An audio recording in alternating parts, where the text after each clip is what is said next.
Guys welcome to my channel e learning online SK में आपका हार्दिक स्वागत है। दोस्तों आज हम वर्णमाला के अंतर्गत व्यंजन शब्द की व्यंजन की वर्गीकरण को भली भांति अध्ययन करते हैं, जिससे प्रत्येक परीक्षा में 1 या 2 नंबर का क्वेश्चन जरूर पूछा जाता है। तो हम लोग जानते हैं व्यंजन क्या है। स्वर की सहायता से बोले जाने वाले वर्ण व्यंजन कहलाते हैं।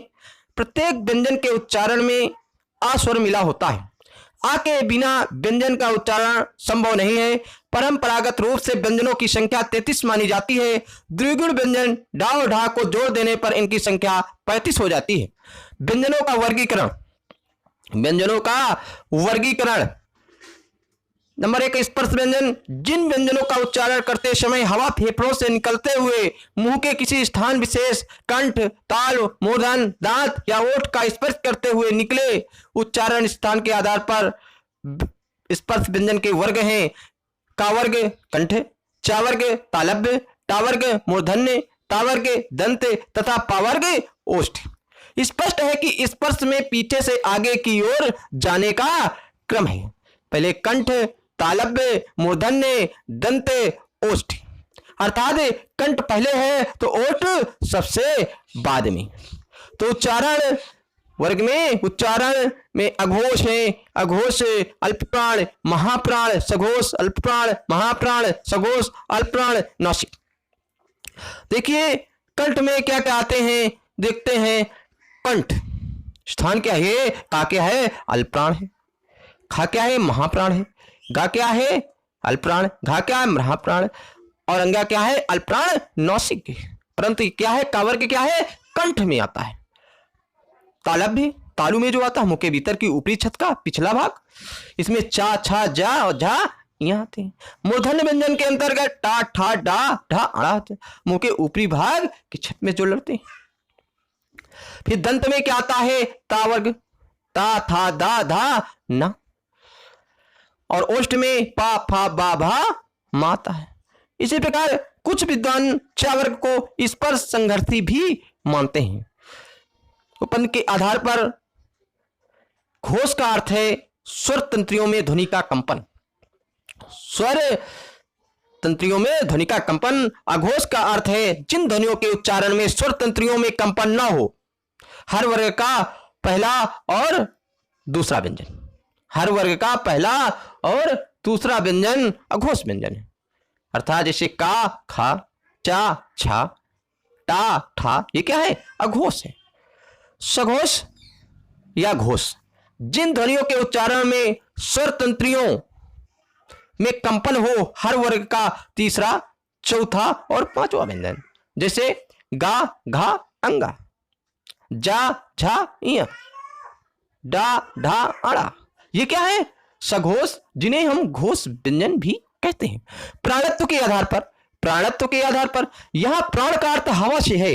अल्प प्राण जिन व्यंजनों के उच्चारण में मुख से कम हवा निकले। हर वर्ग का पहला, तीसरा व पांचवा। जैसे का, गा, अंगा, ये क्या है? अल्प प्राण है। महाप्राण जिन व्यंजनों के उच्चारण में मुख से अधिक हवा निकले। जिन व्यंजनों के उच्चारण में मुख से अधिक हवा निकले वो महाप्राण होता है, जिसमें हर वर्ग का दूसरा और चौथा अक्षर। जैसे खा, खा और घा, हर वर्ग का दूसरा और चौथा अक्षर।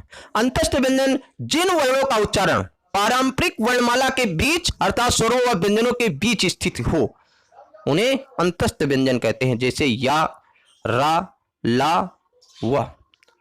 या तालव्य है, तालु से। रा वर्ष से दंतमूल मसूड़ा से। ला वर्ष से दंतमूल मसूड़ा से। वा दंतोष्ट ऊपर के दांत नुलाउट। यही सघोष है। यही सघोष है। नोट।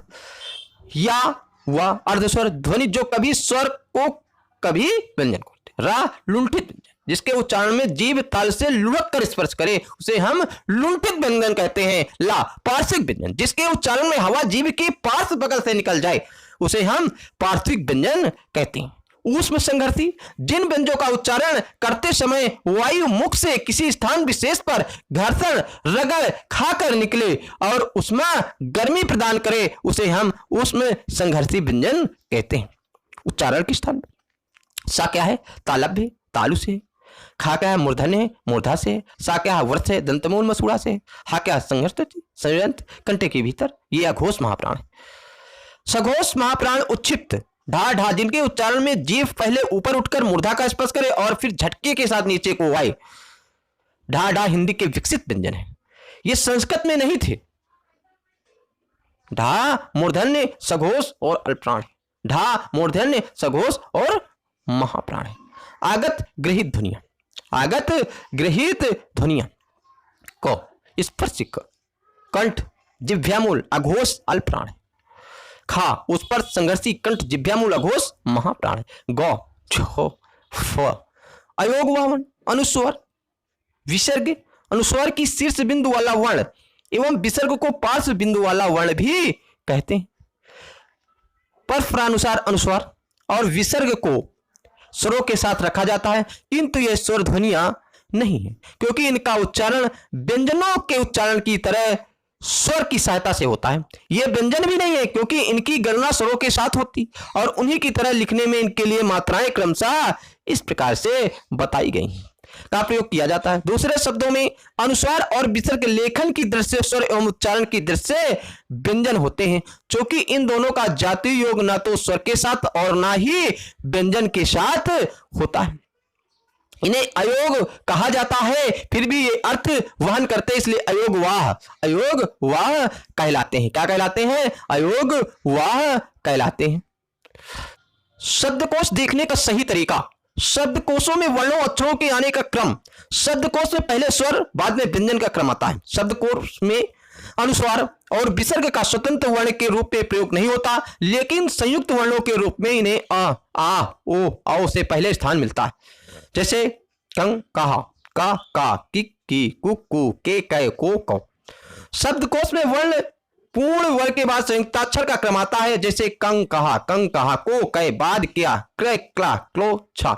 इस प्रकार से वर्ण आते हैं। शब्दकोश में छत्रज्ञा का कोई पृथक शब्द संग्रह नहीं मिलता क्योंकि ये संयुक्ताक्षर होते हैं। अतः इनसे संबंधित शब्दों को ढूंढने के लिए इन संयुक्ताक्षरों के पहले अक्षर या वर्ण वाले खाने में जाना होता है। जैसे यदि हमें छा तो आधा का प्लस सा से संबंधित शब्द का अर्थ ढूंढना हो तो हमें का वाले खाने में जाना होगा। इसी तरह त्रा आधा ता प्लस रा के लिए ता वाले खाने गया, जा और या के लिए जा वाले खाने तथा सरा के लिए सा और रा के लिए सा वाले खाने में जाना पड़ेगा। अंगा या अड़ा ड़ा ढा से कोई शब्द शुरू नहीं होता, इसलिए यह स्वर तंत्र रूप से शब्दकोश में नहीं मिलते। दोस्तों, इसी तरह के वीडियो सबसे पहले पाने के लिए हमारे channel e learning online SK को जरूर सब्सक्राइब करें और बेल आइकन को दबाएं। और अगले वीडियो में हम जल्द ही मिलते हैं, तब तक के लिए धन्यवाद, नमस्कार, वंदे मातरम।